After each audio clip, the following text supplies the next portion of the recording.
Hello and good evening, and welcome to another edition of The Shed, hashtag Irish Bills Mafia with me, Trevor. You're very welcome along on this Sunday evening. Um, we've had a beautiful week of weather, and thankfully it's still stuck by us here in the west of Ireland. I know they've had rain and heavy thunderstorms in other parts of Ireland and the UK, but so far so good. Here in the west of Ireland, we're still sunny and shining and happy. So I hope you're all having a wonderful weekend and a happy Sunday evening or Sunday afternoon to wherever you're watching this in the world. I just said I'd do a different kind of show tonight. Um, Getting back into the buzz of the NFL in the upcoming season and seeing the return of Joe Burrows for the Cincinnati Bengals, I just said I would have a look down through the highest earners in the quarterbacks for the NFL, and then I decided I would do my own rating. So bear that in mind. Is my own rating um, from the top to the bottom, and in no particular order. I have just broken them up into 5 separate tiers. So I have elite, tier 1, tier 2, prove yourself, and rookies. So the rookies you can't really expect much from. So we know who they are, but I'll go through them all anyway, just at the end. But what I want to talk about first is the top earners. So I went down through it, and I'm going to read out the top 10 as of now. Deals could be done and things could change, but this is just as of now. I went through everything. So the top earner for the quarterback at the minute is Joe Burrow on $55 million. Number 2 is Patrick Mahomes on $52.65 million. Now, I'm more into the are they worth their money to what money they are getting. So for them two guys, 100% they're worth their money. They lead their team. They're proven. They know how to win. They know how to get to playoffs, and they know how to win big games. Number 3 then is Justin Herbert. He's at 52.5 million. Number 4, Lamar Jackson at 52 million. Number 5, Jalen Hurts at 51 million. Number 6, Kyler Murray at 46.1 million. Number 7, Deshaun Watson at 46 million. Number 8, Kirk Cousins at 45 million. Number 9, Josh Allen at 43 million. And number 10, there's 3 of them, Dak Prescott, Daniel Jones, and Matthew Stafford at 40 million each. So that's your top 12, but technically your top 10. Out of these 12 players / 10 positions, who is getting overpaid, in my opinion? Well, in my opinion, there's definitely 2 guys and maybe a third. The 2 guys definitely getting overpaid are Kyler Murray at the Arizona Cardinals at 46.1 million and Deshaun Watson for the Cleveland Browns at 46 million. Now, Kyler Murray's contract, I'm sure, can be changed, can be jiggled or to suit the Cardinals, because he's a guy that has underperformed for what they're paying him. But Deshaun Watson is a contract that is fully guaranteed. He's played 2 seasons at the Cleveland Browns. He was suspended for most of the first one. I'm not going into it. People who know me know my thoughts. And the second season he was injured. So for 46 million a year for 2 years, which is $92 million, he's played 12 games. I wish I was on that money. I could resign and retire happy. But that's what the Cleveland Browns are paying him. They don't even know if he's going to be fit for the start of the season, and they don't know whether he can start or not at the start of the season. The third guy I question in that top 10 / 12 players is Kirk Cousins. I like Kirk Cousins, so don't get me wrong. He signed a big deal as $100 million guaranteed, I think, for 3 years with the Cardinals or with the Falcons. But he's come off an Achilles injury. They say they've done all the tests and he's proved that he is fit and ready to go. And I hope he is, because I do like Kirk Cousins and I do want to see the Falcons do well. But if they did, why did they go and take Michael Penix Jr. as their first pick in the draft at the number 8? Like, it doesn't make sense. And you can say all you want, oh, well, we might not be there again and we want to have a good pick and yada, yada, yada. But I'm from outside the world of NFL. I'm learning it all the time. I don't see how it makes sense. It's their call and their decision But if he is that 100% fit, then you would take it he would start every game, every play, bar the irrelevant plays or the irrelevant game if there happens to be one or one that doesn't matter.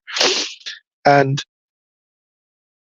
Michael Penix Jr. will be there sitting for 2 to 3 years guaranteed, going off that Kirk Cousins stays fit. And Michael Penix Jr. is not a young quarterback. He's in his mid-20s, so he'll be in his late 20s by the time that he gets his chance to play for the Atlanta Falcons.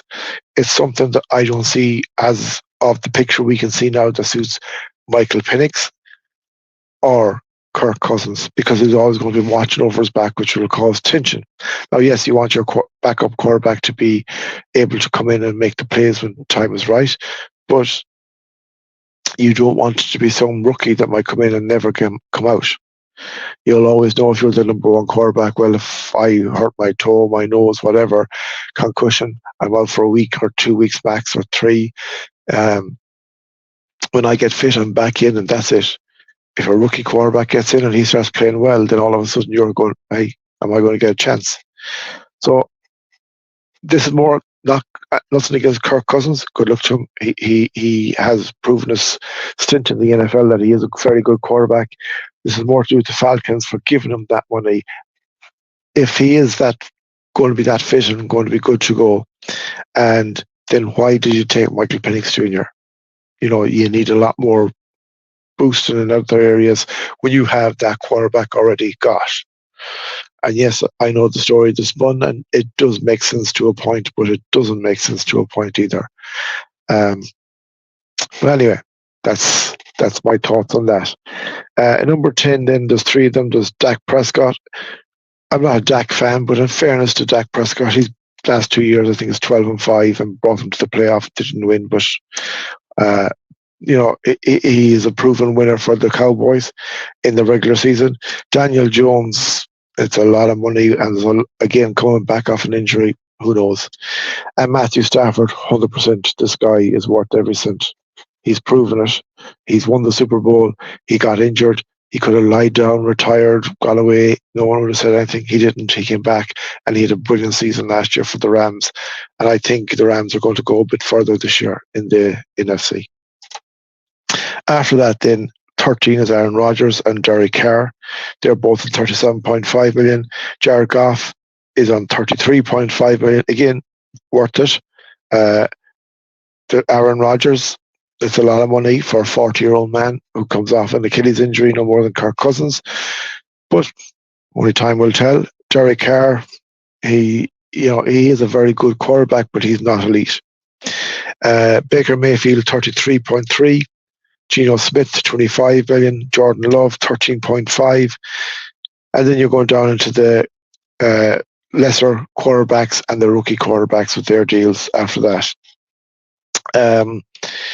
So they are the top earners, as in the quarterbacks. Now, I've broken them into tiers. And as I said, I have elite, which I have 4 quarterbacks. Now, some people won't agree with this, but this is what I believe. Then I've got tier 1, which I have 2, 4, 6 quarterbacks. Tier 2, I have 4 and 3, 7 quarterbacks. Tier 3, or I call it prove yourself, is 1, 2, 3, 4, 5, 6, 7, 8, 9, 10, 11, 12 quarterbacks. Now, 2 of the quarterbacks that improve yourself are also part of the rookie conversation. So in case you see that goes up to 34 teams, there is a reason behind it. And then the rookies, of course, there's 5. I'm not counting Michael Penix Jr. because I don't think if Kirk Cousins is fit, he'll get a snap. But I'll put him in there just as the rookies as well. So there'll be 6. So let me start with the elite. Now, these are 4 guys that I truly believe in. If these were my quarterback and one of them happens to be my quarterback, I trust more than anything. Joe Burrow. Fit Joe Burrow. 100% trust. Class. Class amongst class. Just class. Patrick Mahomes. Exactly the same. He's won 2 Super Bowls in a row. This is not me being fans of them. This is just me calling it as it is. And I'm not a Chiefs fan. The Chiefs have hurt us over the last number of years, so I have no love for the Chiefs. I don't hate them either. I just want us to beat them, if that's all. But Patrick Mahomes carried the Chiefs last year when other players were not playing well, and he won 2 Super Bowls in a row. So he goes into that elite bracket with Joe Burrow. Number 3 is Josh Allen. Josh Allen is 100% elite, and it's not because I'm a Bills fan. He is the reason I am a Bills fan. What he can do, how he leads the team. He's now got a bigger chance to be a bigger leader this year, and I believe he will bring this team to another level. It might not happen in the 2024 season because he has a lot of new guys around with him. I'm not saying it won't, but I'm not going to be looking for it to happen. But I know he will bring this team with the new additions and with the ones that are already there, and we will go to the next level under Josh Allen, through Josh Allen. And for me, he is elite. The fourth guy in that was a rookie last year. And again, I can see Joe Burrow in him, I can see Patrick Mahomes in him, I can see Josh Allen in him. It's CJ Stroud. Again, he is going to be elite. Top notch stuff. And I'm 100% believing that the way the Texans are developing, the players they've added, the players they already have, that they will be challenging for the Super Bowl in the next number of years and beyond with CJ Stroud as their quarterback. And they're my 4 elite quarterbacks. The next level then is Tier 1. So in Tier 1, I have Lamar Jackson. I have Matthew Stafford. So Lamar Jackson of the Baltimore Ravens, Matthew Stafford of the LA Rams, Jared Goff of the Detroit Lions, Jordan Love of the Green Bay Packers, Brock Purdy of the San Francisco 49ers, and Tua Tagovailoa of the Miami Dolphins. Now you might go, well, why is Tua there? Tua has had a very rough couple of years, but last year, I know they blew it at the end, but he did prove himself to get the Dolphins to the 11-6, and it was against the Bills in the last game. So I have him in there. Brock Purdy was at a Super Bowl with the 49ers. He's Mr. Irrelevant to the world, but he's a class quarterback, and he gets a lot of, not negative talk about him, but just more of a boring kind of talk about him. I think he does a great job for the 49ers, and I wouldn't say no to him at any stage. Jordan Love has come out from under Aaron Rodgers' shadow, or so-called shadow, and is making the Green Bay Packers his own. And he did it last year, went into Dallas and blew Dallas out of the water in the playoffs, pushed the 49ers all the way, and I think the Packers could be a team to watch in the NFC this year. Jared Goff, Detroit Lions. Jared Goff, I loved him as a Ram when he was there early in his career. He kind of blew in the Super Bowl, to be fair. His career was a bad season or two afterwards. They went to the Lions. Everyone thought his career was gone. And look at how he's turned that around with Dan Campbell. And they are a team, again, that will push and go a long way in playoffs, I think, in the 2024 season. Matthew Stafford, Super Bowl champion, like Jared Goff, was at the Lions, did very well at the Lions, but never had a team to show what he could do. Got to the Rams, won a Super Bowl with the Rams, had an injury, could have said, yeah, that's me done, didn't. Came back last year, had a super season, and I think he'll step on again. And then Lamar Jackson. Lamar Jackson was MVP last season. I don't agree with it, but he's a class quarterback. I think they blew it when they were the number 1 seed at home to the Chiefs, but the Chiefs never gave them a chance to, play their game. And Lamar, that's why he's in Tier 1 and not at elite. It's on them big games, he goes missing at times, whereas the other teams might not win all the time, but you don't see CJ Stroud missing, you don't see Josh Allen missing, you don't see Patrick Mahomes missing, and you don't see Joe Burrow missing. So that is my Tier 1. Tier 2, I have Jalen Hurts at the Eagles, a guy that should be in Tier 1, but really I questions over him after last season's fall away. and his leadership to the Eagles. Kirk Cousins. Kirk Cousins would be in tier 1 too for me, only for his injury. I think if he can stay fit and they can get over their Michael Penix Jr. signing, behind the scenes, you won't see it out in the field. But if he can get over that and play the way Kirk did at the Vikings, I think he's a guy that could push himself up into tier 1. Dak Prescott, he's there because he cannot win a playoff game. And I don't know, will he win a playoff game? The Cowboys aren't a team I'm excited about. I know the Cowboys fans might want to believe it, but they're not a team that goes, I can't wait to see them play. Even though there's a lot of razzmatazz around them, it's more around Jerry Jones than it is around the actual team. But Dak Prescott is a solid quarterback. And if he did push himself on in the season and they did win a couple of playoff games or manage to get to a Super Bowl, he's a guy again that could step up. Aaron Rodgers, I have in tier 2. The only reason he's there is he only had 4 snaps for the Jets last year. Before that, he is a quality quarterback, so I presume that he will get back into it. But he's a guy that can go up or down. Baker Mayfield, he was a guy that was at prove yourself for me last year. This year, he's up into tier 2. And if the Buccaneers can have a season like they did last year, maybe go a game or 2 further in the playoffs, he's a guy then that could push himself up to tier 1 because he's proved the doubters wrong at the Cleveland, and he hasn't cost the Cleveland Browns what the Cleveland Browns has played Deshaun Watson.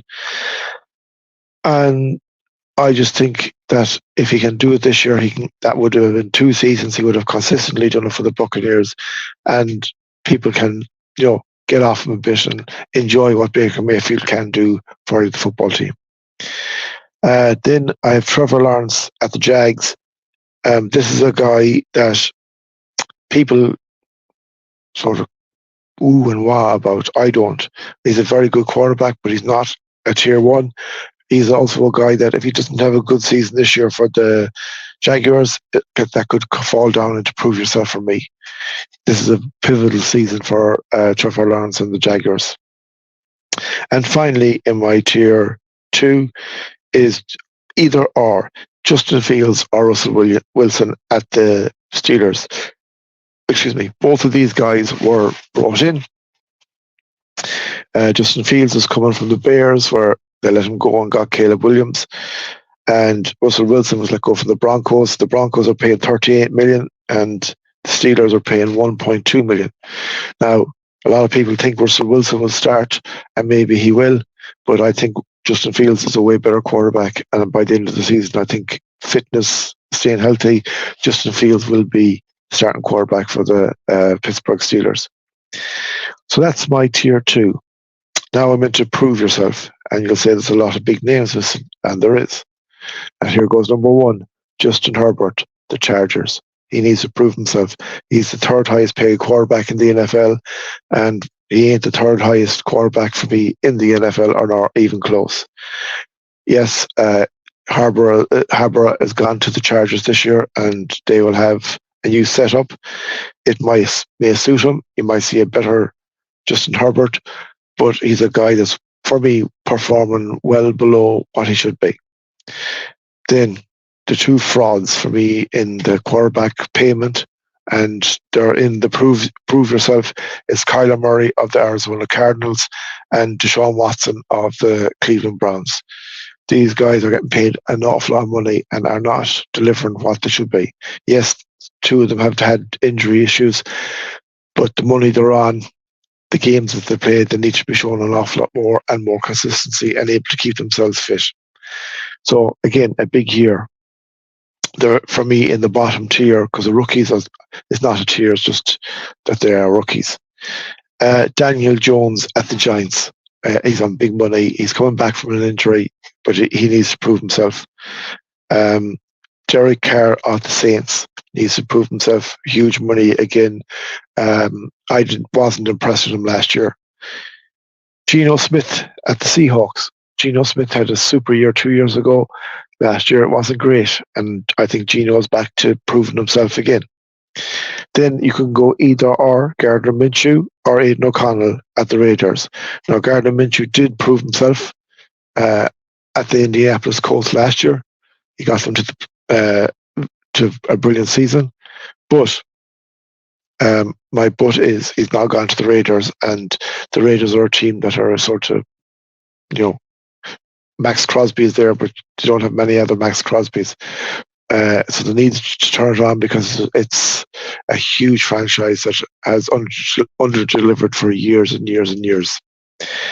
Bryce Young is definitely a man at the Panthers that needs to prove himself. Look at CJ Stroud. Bryce Young was the number one pick for the Panthers last year. CJ Stroud, for me, is elite. Bryce Young has an awful lot of catching up to do. Then I have here for the New England Patriots. Yes, I have a rookie as well, but Jacoby Brissett, he is getting $8 million this year to be, well, they think he'll start the season, so he'll have to prove himself. But if not, he's going to be a backup quarterback to Drake May. So again, he needs to get on the field. He needs to get in before Drake May and prove himself to that. Then again, another guy is either Bo Nix or Zach Wilson. So I'm going to go Zach Wilson for this. He needs to prove himself. He's got out of New York Jets. He's got his freedom. He's going over to Denver now, where they have a brilliant chance to, for him to express himself, become the Zach Wilson that people expect him to be. They got a brilliant head coach, Sean Payton, and if Zach is the starting quarterback for the Denver Broncos, he needs to take his opportunity and prove the world wrong. Then Will Levis at the Titans. Now, Will came in at the second half of last season, I think, or between after that. He did all right, but now this is a season to prove himself. Unlike a lot of them who I am kind of down on, especially the likes of Kyler Murray, Deshaun Watson, Justin Herbert to a point, Daniel Jones, Derek Carr, this is a guy that can go up and prove himself in a good way. And then Anthony Richardson, he is a guy that has come off a shoulder injury. He was doing well for the Colts, but the injury last year caused him to have surgery, so hopefully he'll come back. And like Will Levis, he is a guy that can prove himself in the right way. Then my final tier is the rookies. So Caleb Williams for the Chicago Bears, Jaden Daniels for the Washington Commanders. In case Drake May starts for the Patriots, same as Bo Nix for the Broncos, JJ McCarthy for the Vikings. All these guys will be looking to start. And then you have Michael Penix Jr., who will be in Kirk Cousins' shadow for as long as Kirk Cousins is fit, because they ain't paying him that money not to be playing if he's fit. And that is my rankings of the quarterbacks in the NFL for the 2024 season. It'll be interesting to see who will fill the elite section next year. Tier 1, Tier 2, will there be ups and downs? Prove yourself. Will these guys that have to prove themselves for me prove themselves, or will they just disappear out of it altogether? And the rookies, how will the rookies get on? It's fascinating. Like, you look at some of the money that's been paid for guys that might not even be playing compared to, say, the rookies that CJ Stroud, for example, is getting $9 million. $9 million puts him below Sam Darnold, who's a backup quarterback to Brock Purdy. And CJ Stroud, for me, is elite.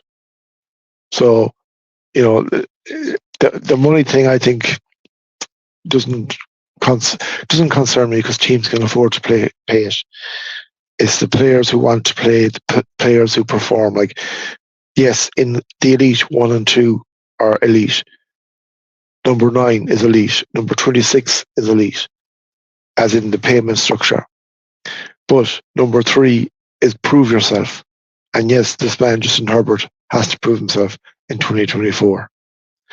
So that's it for me for tonight, folks. I hope you enjoyed the show. If you have any comments, and I'm sure there'll be an awful lot of different opinions, let us know. Let me know what you think. If you like the show, just like and subscribe. I would really appreciate it. If you have any comments, please leave the comments, or contact me on Twitter or Instagram. All my information is going along the bottom there. thank you very much for watching. I will be doing a video during the week, and I have my fingers crossed that I might be able to do a special guest edition as well. But I just said I'd do something different on this beautiful Sunday evening. I had a little time to spare, so I thought, why not put up a video? I had the weekend off this weekend, so I'm enjoying it. So until Tuesday night, folks, it could be a special guest edition if my friend is ready to go and can do it. And if not, I'll just have a video besides and we'll reorganize the special guest edition again. But until then, thank you very much for watching. As always, stay safe, stay happy, and go Bills.